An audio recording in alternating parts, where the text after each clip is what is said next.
Wa qala an-nabiyyu sallallahu alaihi wasallam, dan Nabi Muhammad sallallahu alaihi wasallam bersabda, istausu bin nisa'i khairan, berikanlah nasihat-nasihat, pesan-pesan yang baik kepada nisa, kepada perempuan-perempuan, kepada istri-istri.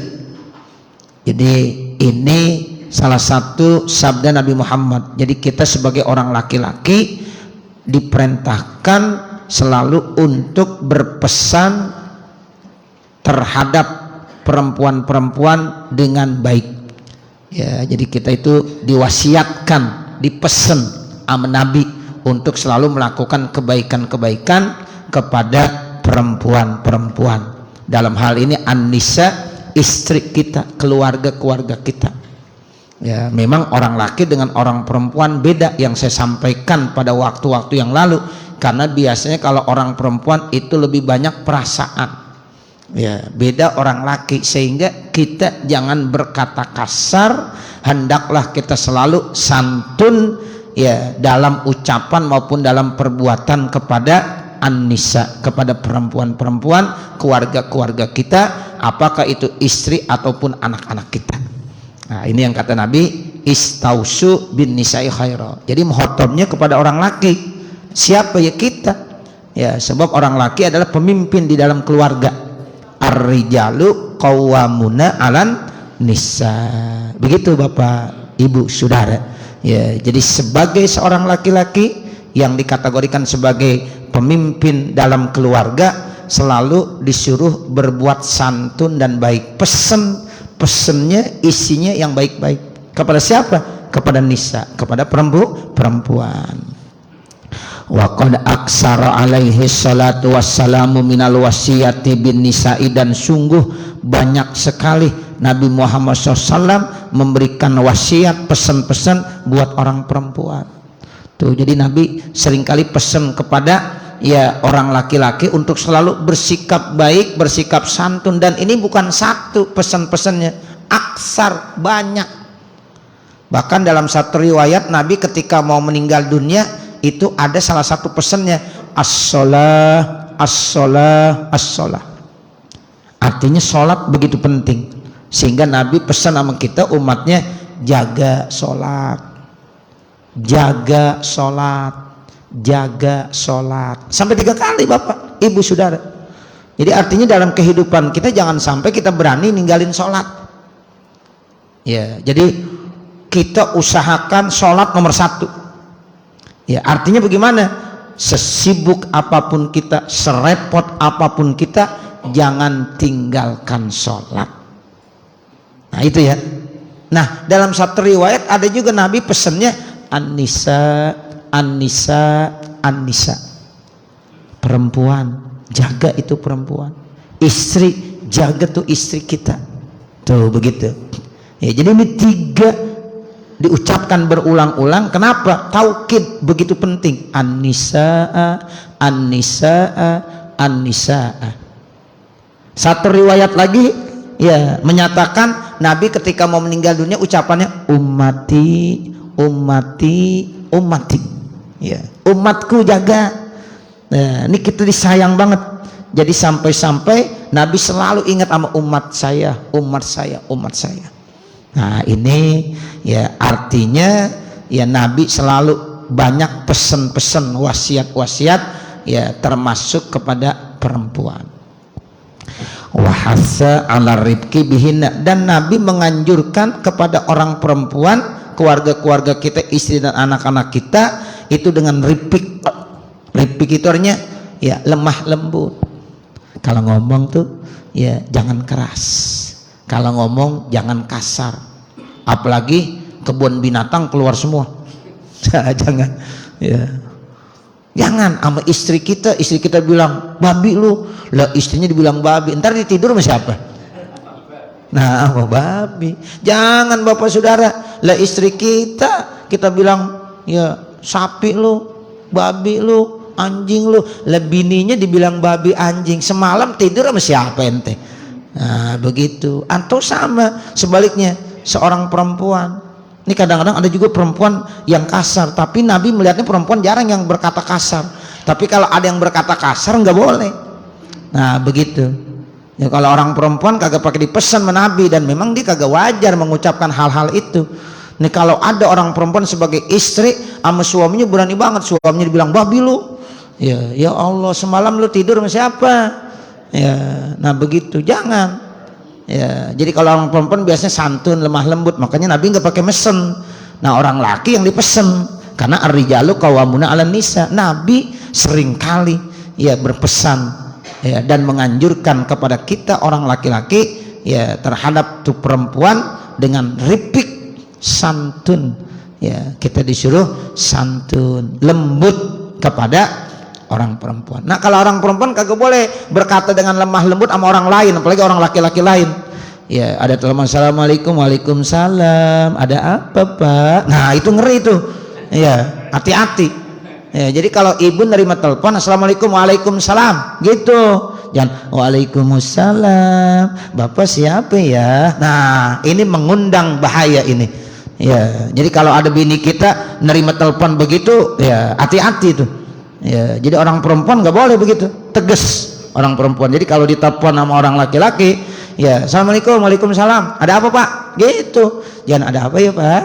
Ya lemah lembut banget ente sama orang lain, nggak boleh. Nah begitu, itu ada anjurannya. Nabi istrinya dipesan begitu. Ya jangan sampai istri-istri Nabi berkata sama laki-laki lain dengan ya lemah lembut. Sebab sautul mar'ah aurah tuh begitu bapak saudara, suara orang perempuan aurat. Makanya kalau dia suaranya sampai-sampai mengundang birahi orang laki-laki, haram hukumnya. Kan banyak orang laki-laki itu ya akhirnya tergoda, belum ngelihat orangnya baru denger apanya, suaranya. Bahaya nggak tuh perempuan? Bahaya ya, belum lihat orangnya baru suaranya doang. Ya Allah, saya kalau udah dengar suara dia kayaknya udah gimana, hati saya udah takluk. Nah bahaya ini. Iya, ente udah lihat orangnya belum sih? Ya baru apanya, baru suaranya tuh. Makanya kalau orang perempuan disuruh tegas ya sama laki-laki lain. Nah begitu, kecuali sama suaminya ya. Nah orang laki juga disuruh santun kepada siapa? An-nisa, maksudnya an-nisa kepada keluarganya, bisa istrinya, bisa ya yaitu anak-anaknya. Nah ini yang dimaksud wa hassa 'ala rifqi bihinna. Kemudian Nabi juga menganjurkan wa husnil muasyarati, selalu muasyarah yang bagus. Muasyarah itu artinya berhubungan ya di dalam hidup dan kehidupan kita antara orang laki dengan orang perempuan kan selalu terus berkomunikasi, berhubungan satu dengan yang lainnya. Nah hubungan ini harus dilandasi dengan baik. Itu biasanya ya kalau ada orang habis nikah ya, itu biasanya nanti dia akan membaca sigot taklik ya. Ya sigot taklik itu Isa Amsar tahu deh tuh ya. Ya sigot taklik, di antara sigot taklik itu apa isinya? Wa ashiruhunna bil ma'ruf. Seorang laki-laki sebagai suami harus selalu mempergauli istrinya dengan baik. Ya itu maksudnya wa ashiruhunna bil ma'ruf. Makanya orang laki nggak boleh ya nampar istri, nggak boleh ya, nggak boleh. Ya Allah, kata orang tuanya yang perempuan, saya dari kecil ngerawat ya, mendidik, sayang sama anak saya, nggak pernah saya nampar. Ente udah dapet udah gede, udah enak banget, tinggal bawa pulang doang ya, berani nampar. Tuh orang tuanya kagak reda begitu. Kita kan dapat ya istri kagak ngerawatin dari kecil, betul. Iya, yang ngerawatin siapa? Orang tuanya. Orang tuanya dengan ikhlasnya bawa dana, tolong diopenin, dijagain. Enggak, anaknya kadang-kadang dimarahin, ditampar. Ya ini haram hukumnya. Ya zolim namanya. Ya makanya Rasulullah bersabda begitu. Jadi ya kita diperintahkan sebagai orang laki husnul muasyarah, selalu ya melakukan kebaikan-kebaikan, berkomunikasi, berhubungan dengan istri dengan baik. Wa ashiruhunna bil ma'ruf. Wa qala alaihi salatu wassalamu, dan Rasulullah sallallahu alaihi wasallam bersabda, khiyarukum linisaihim, sebaik-baiknya kamu, ya sebaik-baiknya kamu adalah yang berbuat baik kepada istri-istrinya, kepada perempuan. Itu jadi penilaian orang laki itu baik atau tidak itu bagaimana sikapnya kepada istrinya. Kalau sikapnya baik kepada istrinya, santun kepada istrinya, nah itu termasuk khiyar, termasuk yang paling ya bagus. Kenapa? Karena Nabi bilang begini, wa qala sallallahu alaihi wasallam, dan Rasulullah sallallahu alaihi wasallam bersabda, khairukum li ahli, sebaik-baiknya kamu adalah yang terbaik kepada keluarganya, kepada istri dan anak-anaknya. Wa ana khairukum li ahli, dan saya Nabi Muhammad yang paling bagus di antara kamu terhadap keluarga saya. Nabi termasuk punya sikap yang terbaik kepada istrinya. Makanya kita sering kalau dengar mubalik ceramah, ya Rasulullah ketika memanggil istrinya di antara Siti Aisyah, nggak pernah namanya dipanggil, tapi dengan nama kesayangannya, ya Humaira. Tuh begitu. Itu kan artinya Nabi sayang banget sama bininya. Ya, Nabi sayang banget sama istrinya. Nabi sayang banget sama Nisa, sama perempuan yang sebagai istrinya, termasuk sama anaknya, sama Siti Fatimah itu masya Allah, sama cucunya Sayyidina Hasan, Sayyidina Husain. Coba bayangkan Nabi dalam satu riwayat main kuda-kudaan sama siapa? Sama cucunya Sayyidina Hasan dan Sayyidina Husain. Ya itu main kuda-kudaan. Ya kadang-kadang Nabi yang jadi kudanya, Sayyidina Hasan, Sayyidina Husain yang naik begitu. Ya Allah, Nabi itu begitu sayang. Ada seorang bayi ya didukung sama Nabi ya, karena ada datang tamu bawa anak, kemudian ya Nabi senang, suka didukung sama Nabi. Ini anak kencing. Nabi istilahnya kalau kata orang kita dikencingin ya sama bayi tersebut. Nih orang tuanya marah, dimarahin tuh anaknya. Kata Nabi, jangan kau marahi, nggak boleh, biarkan saja dikencing, nggak apa-apa. Saya rela, saya ikhlas, nanti saya cuci kan. Kalau kencing kan itu bisa dicuci. Tapi kalau kamu marahi, itu nanti pengaruhnya di batinnya, di hatinya. Itu pendidikan, psikologi anak itu. Ya, itu Nabi tahu begitu. Biarkan. Jadi kita Pak, kalau lagi mendukung cucu, ya lagi mendukung anak, ya kebetulan ya anak kita, cucu kita kencing, biarin aja. Jangan dicubit. Cubit. Nangis dia. Yo, lah udah kencing, dicubit, ya percuma aja. Bahkan kalau dia lagi pipis dicubit, jadi berhenti kencingnya. Ya, nah itu, ini pendidikan buat kita. Nabi Muhammad mencontohkan begitu. Sayang banget Nabi Muhammad dengan istrinya, dengan anak-anaknya, bahkan dengan cucunya. Bahkan orang lain datang bawa bayi, bawa anak, kemudian didukung sama Nabi. Ya, nah seperti itu. Ya, nah, makanya dibilang ana khairukum li ahli.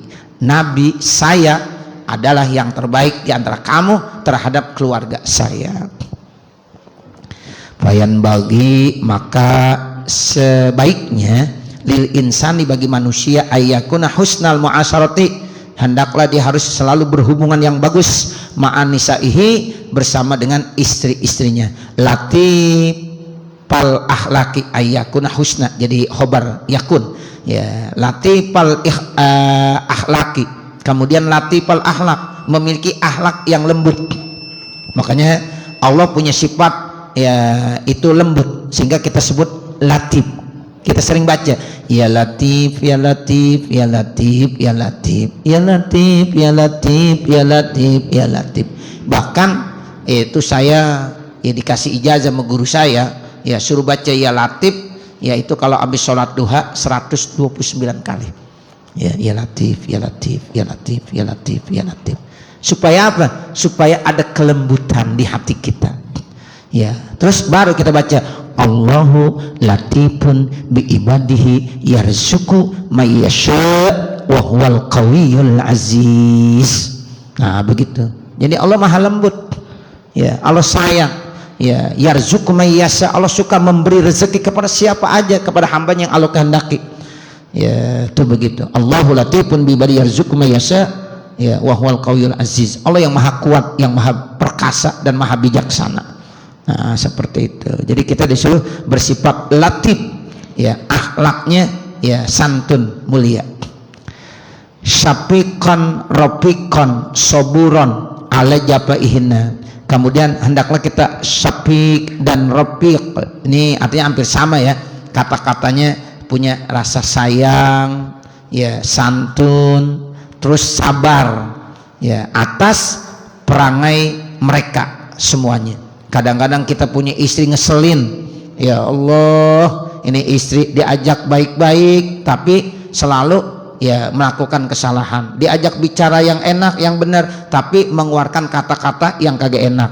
Nah, kita disuruh apa? Disuruh ngusap dada aja dah. Sapik sama ropik sama sobur. Jangan dibalas Bapak Saudara. Ya Allah, sabar dah, sabar. Ngusap aja dada. Nah, begitu. Itu sobur namanya. Sabar, sabar. Ya, kadang-kadang istri kita pengennya dia baik sama kita. Ya, kalau diajak bicara nyambung. Ya, tapi kadang-kadang Masya Allah diajak bicara ke sini jawabannya nggak enak. Nah, itu bagaimana? Tetap dianjurkan soburon. Kita harus apa? Sabar, sabar. Emang berat Bapak Saudara, ya, berat ini. Kita yang menghadapi sendiri. Ya, begitu. Tapi kita dianjurkan sehingga ya mudah-mudahan usia pernikahan dan perkawinan kita benar-benar yang memisahkan itu apa? Ajal. Ya, begitu. Ya, ajal yang memisahkan kalau bisa. Jangan sampai ada tolak, ada perceraian. Ya, sehingga ya kalau suami punya sifat-sifat yang gak bagus, istri tahu sebenarnya, cuma istrinya sabar juga, ngusap dada doang. Ya, ya Allah, suami saya begitu amat ya. Nah, begitu. Tetap disabar. Nah, sekarang istri kita begitu. Ya Allah, istri saya kok jadi begini, kata-katanya, ucapannya, perbuatannya. Tetap sabar. Sabar, jangan langsung ngomong cerai, jangan langsung ngomong tolak. Nih suami pantangan ini. Saya sering kadang-kadang di masyarakat datang, Ustaz, kemarin saya habis ribut sama istri saya, terus saya ngomong, saya cerai kamu, saya tolak kamu, bagaimana hukumnya?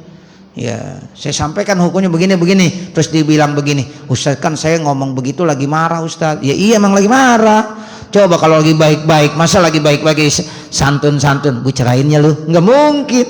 Ya, biasanya kata-kata tolak itu lagi emosi. Di dalam kitab Fathul Mu'in, sarahnya I'anatul Thalibin bab tolak, saya baca tuh. Ya, ibarat-ibarat kitabnya. Ternyata ya dalam posisi suami lagi marah, kalau dia menceraikan dengan kata-kata sorih, ya tolak itu lafzun sorih namanya, lafaz yang jelas. Itu jatuh tolaknya satu. Ya, makanya hati-hati Bapak. Sebab jatah kita itu cuma 3. Tolak 1, tolak 2, tolak 3. Bain udah. Kan tolak ada 3. Ada tolak raj'i, tolak 1 sama tolak 2. Ada tolak bain, tolak 3. Nah, kalau tolak raj'i itu kita masih bisa kembali, rujuk. Belum sampai masa iddahnya, kata suaminya, kita kembali aja dah ya, kita rujuk. Jadi udah. Kata istrinya, ya emang gue takut. Nah, jadi dah kembali. Tapi kalau udah masa iddahnya selesai, dia baru mau rujuk, ya harus nikah lagi. Ya, binikahin jadidin. Tuh dalam ibarat kitabnya begitu, nikah lagi. Ya, nah kalau nikah lagi mesti ada pengantinnya, laki maupun perempuan, mesti ada walinya, mesti ada saksinya, mesti ada maharnya. Nah, seperti itu. Tapi kalau udah tolak bain, tolak 3, tolak 1 raj'i, tolak 2 raj'i, tolak 3 bain. Nah, kalau udah bain ini yang repot. Kita nggak bisa langsung nikah lagi sama istri kita yang kita udah nikahkan dan kita ceraikan. Tolaknya tolak 3, tolak bain. Syaratnya istri kita yang udah ditolak bain, tolak 3 harus nikah dulu sama laki-laki lain. Bahaya nggak? Bahaya. Jangan Pak. Jangan dah, jangan amit-amit dah. Ya, begitu. Makanya orang laki-laki yang bisa mengendalikan. Ya, jadi walaupun dalam percekcokan antar suami dan istri, jaga benar, sabar, soburon, usap dada aja, sabar. Jangan terlontar, saya cerain kamu, gitu. Saya tolak kamu. Yang perempuan marah lagi. Emang gue takut? Tolak bang, gitu. Mau tolak berapa? Terserah abang. Tolak 1 siap, tolak 2 siap, tolak 3 siap. Astagfirullahalazim. Lakinya bilang lagi, tolak 3 langsung. Waduh, bergetar nih arasnya Allah Subhanahu wa taala. Ya, jangan ya Bapak, ya Ibu, Saudara. Itu kadang-kadang di masyarakat ada aja datang, Ustaz, ya. Terus bagaimana hukumnya? Ya kalau memang masa iddahnya belum selesai, udah ente rujuk aja. Kalau masih tolak ruj'i, terus udah lama Ustaz, udah lebih daripada 3 bulan, 4 bulan, bagaimana? Ente nikah lagi. Terus nikahnya bagaimana? Ya sama seperti ente dulu nikah yang pertama begitu. Ya ini caranya. Ya, kalau seandainya kita udah ngomong cerai, nggak ada rujuk, terus udah lama nggak nikah lagi, terus kumpul lagi, ya udah 4 bulan datang lagi, kita bayan yuk. Emang apaan bayan begitu aja? Pakai kelingking doang begitu. Ya, sama aja berzina. Ya, sama aja apa? Berzina. Kalau itu bukan istri kita, berat nggak hukumnya? Berat. Ya, itu begitu. Jadi hati-hati. Makanya Nabi bilang soburo, kita harus sabar. Yang namanya berkeluarga kan kagak enak terus Pak. Ya kan enaknya pengantin baru doang ya. Pengantin baru sebulan 2 bulan 3 bulan udah mulai dah. Ya begitu. Ketahuan semuanya. Waktu pacaran baik terus. Nah udah setahun 2 tahun belangnya kelihatan. Nah di situ kita nerimain apa adanya. Sebagai istri nerimain, ya inilah suami saya yang sebenarnya. Ya sebagai suami inilah istri saya yang sebenarnya. Bukan pacaran. Yang enak pacaran terus. Ya, yang enak pacaran terus. Ente nikah udah berapa tahun? 25 tahun, tapi seperti pacaran aja. Bisa nggak begitu? Harus bisa. Nabi selalu pacaran terus. Ya sama Siti Aisyah hidupnya indah terus. Ya, karena dia merasa pacaran terus. Kita kan cuma pacaran sebelum nikah. Sebelum nikah pacaran baik banget. Ya Allah, udah nikah, belangnya kelihatan semuanya. Nah, jangan. Nah, ini pesan Nabi. Saburo. Ya, kita harus sabar. Ya Allah, berat ini. Ya buat kita semuanya. Pesan-pesan ini buat kita semuanya. Ya, sehingga dari kitab yang kita baca ini kita bisa koreksi diri. Ya Allah, saya pengen menjadi ya laki-laki yang terbaik dalam keluarga. Saya pengen menjadi istri-istri yang terbaik dalam keluarga saya. Begitu, harus punya keinginan. Sebab Nabi bilang, ya saya adalah yang terbaik buat keluarga saya. Begitu. Jadi kita juga diharuskan yang terbaik buat siapa? Ya buat keluarga kita. Nah seperti itu, jadilah kita sebagai suami yang terbaik di keluarga kita. Jadilah kita sebagai istri yang terbaik di keluarga kita. Jadilah kita anak-anak yang terbaik di keluarga kita. Menjadi anak yang soleh, menjadi anak yang solehah, yang birrul walidain. Itu ya. Kemudian apalagi? Ya ketika su'i akhlakihinna, ketika akhlak istri kita itu jelek. Su artinya jelek, akhlaknya jelek. Nah kita harus sabar. Tuh begitu. Wa yakunu kasirul musamahati lahunna, dan hendaklah seorang suami itu banyak memberikan musamahah. Artinya musamahah memberikan maaf, jangan suka membebankan. Ya kalau istri salah-salah dikit udah maafin aja, dah saya udah maafkan. Itu namanya musamahah. Kita juga sebagai istri begitu Ibu. Kalau suami kita banyak salah, kita maafin aja udah, jangan banyak nuntut. Ya nggak usah musamahah, banyakin musamahah. Ya itu namanya ya, tolerans. Ya, jadi kita lebih banyak toleransinya kepada istri kita. Istri juga harus banyak toleransinya kepada suaminya. Bima yajibu lahu minal huquqi, dengan apa yang wajib baginya, hak-haknya, alaihinna, yang merupakan kewajiban bagi seorang istri. Istri punya kewajiban, tapi kewajibannya tidak dilaksanakan kepada suaminya, maka suami harus punya sifat toleransi. Ya, udah maafin. Apalagi ketika meninggal dunia, kita toleransi harus benar-benar. Saya ridho, saya ikhlas selama istri saya mendampingi saya selama hidupnya. Itu saya ya udah rela, udah ikhlas. Kalau dia punya dosa, saya udah ya ikhlaskan, sudah maafkan. Itu istri yang meninggal begitu masuk ke dalam surga. Tapi kalau suaminya bilang, gue kagak redoin bini gue, ya nah nggak bakalan masuk surga dah tuh bini. Ya, tapi kalau suaminya bilang saya ridho, saya ikhlas, ya saya udah maafkan seandainya dia punya salah, tapi ya menurut saya selama dia jadi istri saya sampai saat ini dia meninggal nggak pernah punya kesalahan, dan kalau punya saya udah maafin. Nah istri yang begitu dijamin masuk surga. Ya, ayyuma mra'atin matat wa zawjuha radin dakhalatil jannah min ayyi abwabin sya'at. Itu begitu hadisnya. Kalau ada seorang perempuan, seorang istri meninggal dunia, kemudian suaminya udah mengikhlaskan, sudah toleransinya tinggi benar, dimaafin semuanya, ya segala kesalahannya, maka ya orang perempuan itu silahkan masuk ke dalam surga, pilih dari pintu yang 8. Ya, pintu pertama udah terbuka, ya pintu kedua sampai pintu yang ke-8 terbuka buat istri-istri yang memang udah dapat maaf dan ridho dari suaminya. Itu begitu. Jadi kita nih sebagai suami musamahah, lebih banyak toleransinya. Kalau istri ya tidak melaksanakan kewajibannya, maafin aja. Itu begitu. Nah, istri juga begitu. Ya, toleran sama suami. Kalau suami tidak melaksanakan kewajibannya dengan sempurna, maafin aja. Ya Allah, saya sudah maafkan. Nah, begitu ya, Bapak Ibu Saudara. Wa amma ma yajibu alaihinna min huquqillahi, adapun sesuatu yang wajib atas perempuan dari hak Allah, fayukallifuhunna bil qiyami bihi, maka seorang suami wajib membebankan untuk melaksanakannya. Wala tajuzul musamahatu wal musahalatu fi zalika, dan tidak boleh dia memberikan dispensasi keringanan dan kemudahan karena perempuan tersebut kaitannya meninggalkan kewajiban hak Allah Subhanahu wa taala. Kalau yang terkait dengan kewajiban Allah, suami harus tegas. Paham nih Pak? Misalnya istri tidur belum sholat isya, suami tegas, bangunin. Mah, bangun dulu mah. Emang apa sih, udah ngantuk banget. Sholat. Dia nggak mau, paksa. Karena ini kaitannya dengan Allah. Subuh belum bangun, jangan diam aja. Ya kasihan dah, istri saya capek banget. Ya Rinda ditidur terus sampai jam 9, masih biarin aja. Ya dia tidur. Dosa. Ya bapak nggak boleh ya punya sifat toleransi seperti itu. Karena ini kewajibannya dengan Allah. Bangunkan. Ya bangunkan. Sholat subuh. Nanti kalau udah sholat subuh mau tidur lagi nggak apa-apa.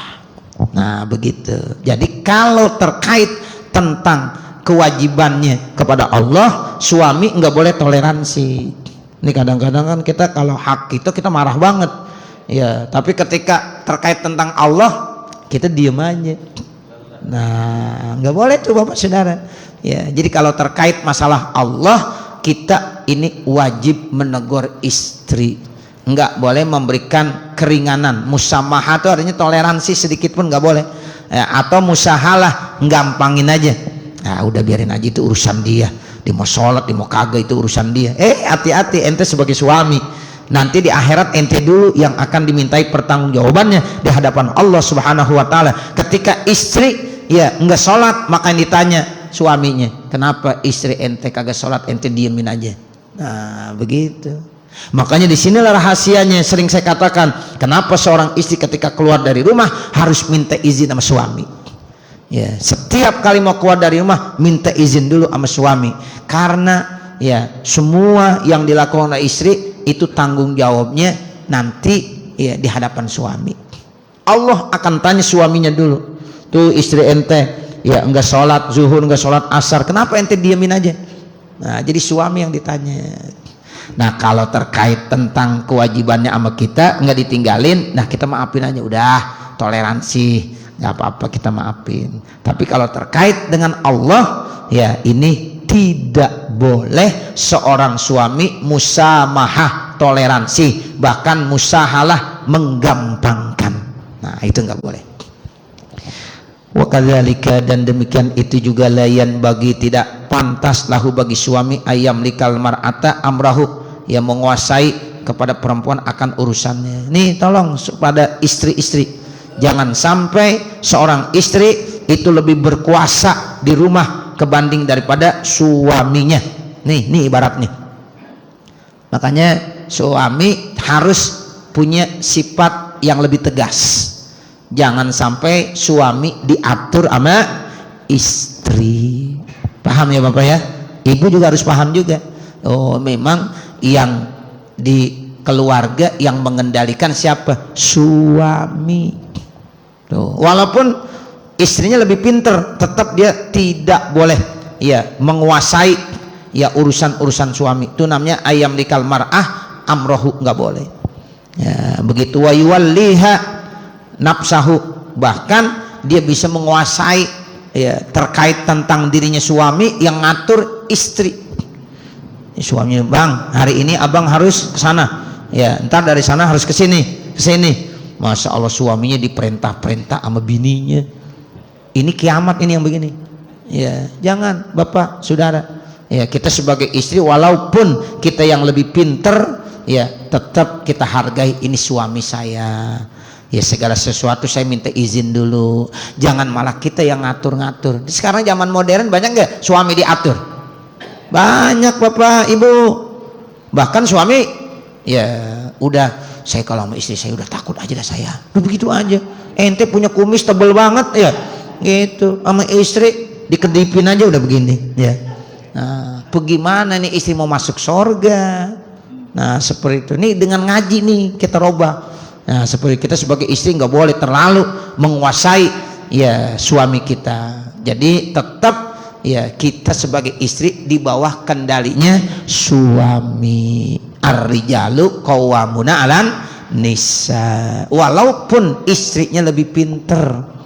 Tuh kan sekarang banyak istri lebih pinter daripada suami. Kata suami, ya saya di rumah nggak punya kekuasaan sama sekali, semuanya ya atur sama istri saya, ditunjuk saya ya, bahkan kalau saya salah saya diomelin.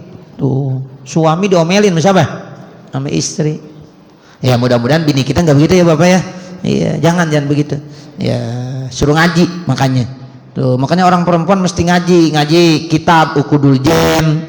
Tuh begitu. Ini kadang-kadang di pengajian ibu-ibu ya yang dibahas macam-macam sih.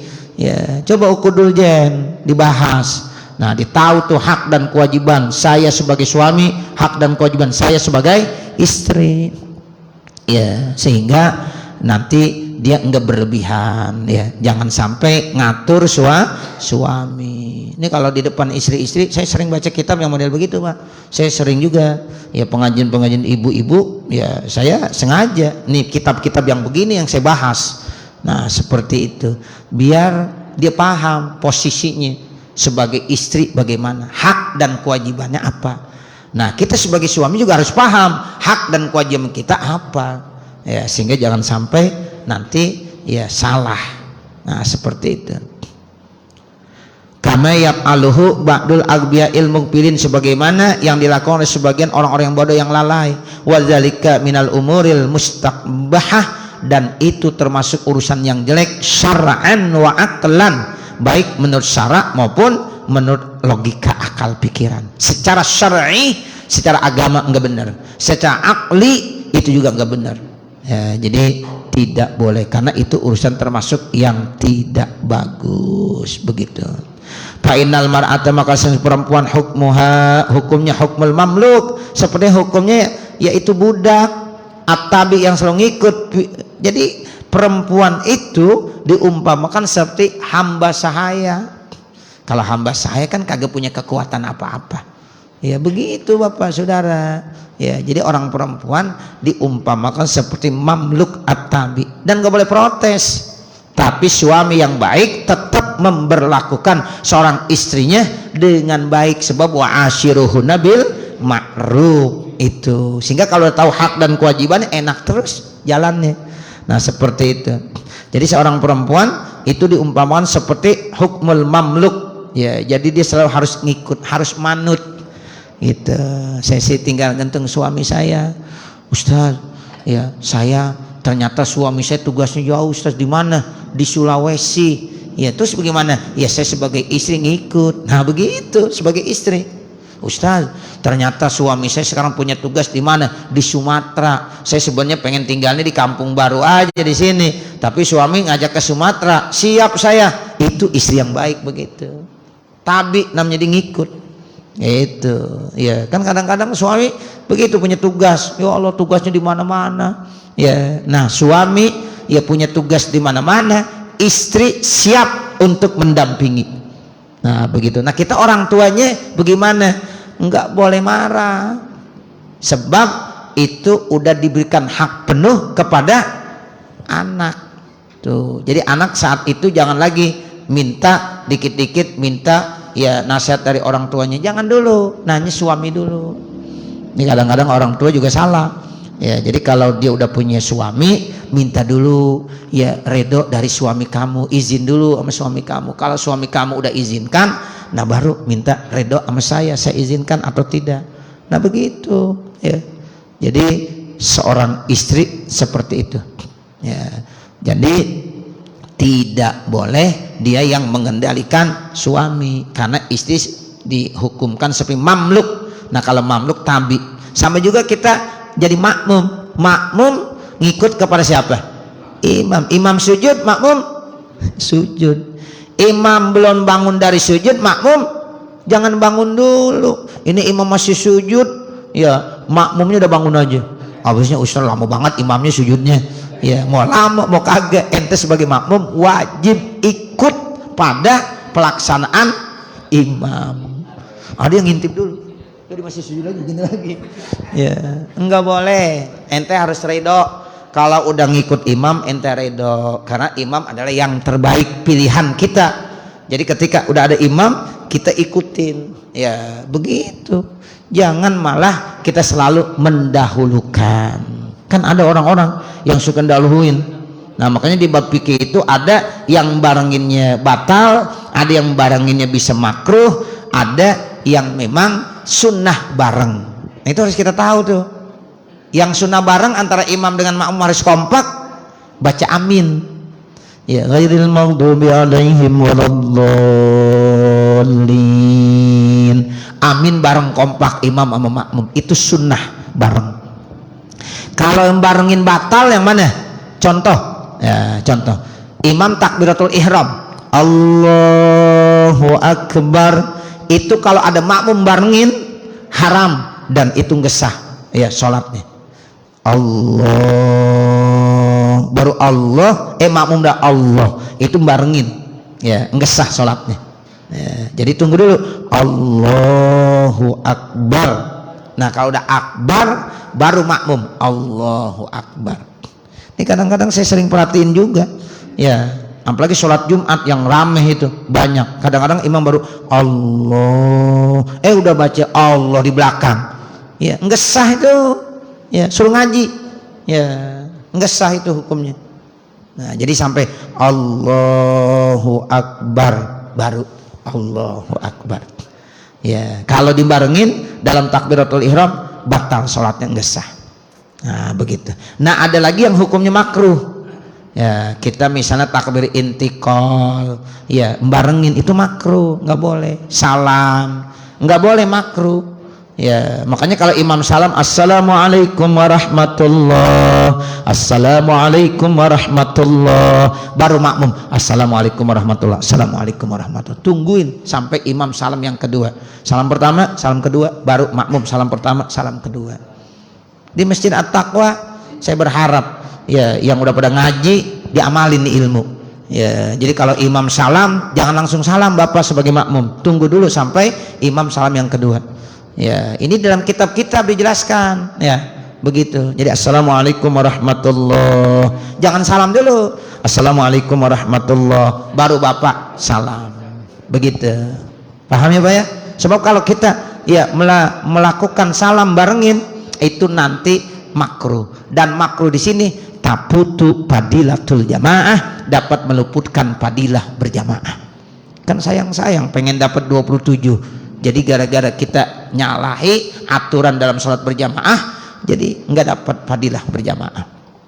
Nah seperti itu ya. Jadi kalau imam udah salam yang kedua udah baru salam ya. Kalau imam baru salam yang pertama kan kadang-kadang banyak makmum assalamualaikum warahmatullah langsung salam, banyak. Kadang-kadang orang pinter pak ya, dia kagak baca Fathul Muin. Coba baca Fathul Muin, baca I'anatul Talibin, baca kitab-kitab fikih lainnya, di situ jelaskan. Nah begitu. Jadi tunggu dulu assalamualaikum warahmatullah, assalamualaikum warahmatullah, baru assalamualaikum warahmatullah, assalamualaikum warahmatullah. Dan imam salam pertama dengan salam yang kedua dua-duanya jahar, dikeraskan. Assalamualaikum warahmatullah, assalamualaikum warahmatullah, dua-duanya jahar. Jangan ada imam assalamualaikum warahmatullah. Di mana ente ngaji? Ya, cari kitabnya. Ya, nggak ada. Ya, jadi ya jangan assalamualaikum warahmatullah. Ya Allah, udah jadi imam sholat Jumat lagi. Ya, nggak boleh, nggak pantas yang begini. Ya, tuh begitu. Ya, makanya ya seorang imam harus paham tata cara sholat berjamaah. Kalau sholat jamaah mau sholat sawu supupakum boleh, nggak apa-apa. Rapatkan barisannya, sebab Nabi menganjurkan begitu. Mau pakai bahasa Indonesia boleh supaya pada paham semuanya. Ada orang kagak paham kan, sawu supupakum apaan sih itu? Ya nggak paham. Pakai bahasa Indonesia boleh. Rapatkan dan teruskan sopnya. Nah boleh. Baru Allahu Akbar. Nggak usah. Ya as-salatu jami'ah rahimakumullah. Nggak boleh baca itu. Nggak ada. Ya di dalam kitab saya cari nggak ada redaksinya. Ya saya lihat nih kok banyak imam-imam yang bilang as-salatu jami'ah rahimakumullah, as-salatu jami'ah rahimakumullah. Dari mana? Ya nggak ada. Ya cuma ikut-ikutan doang. Ya, orang musono ngikut, yang imam ini ngikut lagi. Nah as-salatu jami'ah rahimakumullah itu dipakai kalau kita mau sholat sunnah berjamaah, pengganti daripada azan. Misalnya kita mau sholat tarawih, kan nggak ada azan ya tarawih ya? Ada nggak azan mau tarawih? Enggak. Sholat Idul Fitri ada nggak azan? Nggak ada, pengganti azan. Baru Bilal as-salatu jami'ah rahimakumullah, salatu Idul Fitri jami'ah rahimakumullah, itu pengganti daripada azan. Ya kalau sholat zuhur, asar, maghrib, isya, sholat Jumat udah ada azan belum? Ada. Sehingga nanti nggak perlu bagi as-salatu jami'ah rahimakumullah. Dari mana ente nemuin? Nah begitu, saya tegesin tuh Pak. Nah sekarang alhamdulillah ya imam udah gak ada yang begitu lagi. Tadinya sering kali saya ya dengar begitu. Ini dari mana sih dia dapetinnya? Saya baca, saya cari kitabnya, redaksinya nggak ada. Ternyata as-salatu jami'ah rahimakumullah itu hanya pada sholat sunnah yang disunnahkan berjamaah. Nah seperti itu, pengganti daripada azan. Nah kalau udah azan ya udah ada qomat, maka imam langsung Allahu Akbar. Kalau mau ngatur sop boleh. Ya Nabi bilang sawu supupakum. Makanya di Masjidil Haram, di Masjid Nabawi kan begitu kadang-kadang. Ya rapatkan, teruskan, isi sop. Ya kemudian yang masih lowong diisi, itu bahasa Arabnya begitu tuh kalau kita artiin. Ya udah nggak pakai as-salatu jami'ah rahimakumullah, nggak ada. Ya langsung usolli pada subhi rakaataini mustaqbil kiblati adaan. Ya makmuman atau imaman lillahi ta'ala, Allahu Akbar. Begitu ya Pak ya. Ya jadi kita harus ya laksanakan aturan-aturan mainnya sholat berjamaah. Nanti kalau kita baca ada tuh bab khusus terkait tentang sholat berjamaah. Nah ini jadi kita kembali lagi ya, perempuan itu seperti mamluk. Ya mamluk itu ngikutin. Kita kalau jadi makmum ngikutin imam, kita kalau jadi istri ngikutin suami. Itu yang dimaksud hukmul mamluk at-tabi. Nah seperti itu ya. Faman ja'alal mamluka matbu'an, maka siapa-siapa yang menjadikan ya mamluk matbu'an wa